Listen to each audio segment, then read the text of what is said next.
Përshëndetje të nderuar miqtë e mi.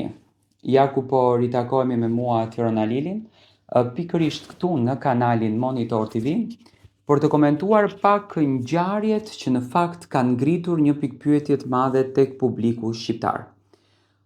Pyetja më e madhe që më është bërë prej natës së mbrëmshme është kjo: pse Sasa Hoda u largua nga shtëpia Big Brotherit?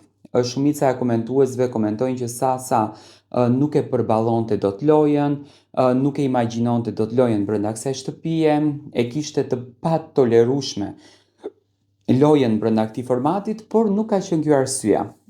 Sasa tregoi një nuk do ta them sekretin, po tregoi historinë e jetës së saj. Historia e jetës së Sasës ishte shumë e dhimbshme. Sasa kishte kaluar një sëmundje të rëndë, një operim që në fakt i kishte lënë dhe shenja në trup, por me shumë krenari ajo tregoi veten e saj, tregoi dhe atë që në fakt ndoshta dikur i kishte ndikuar negativisht, por sot i ndikonte pozitivisht.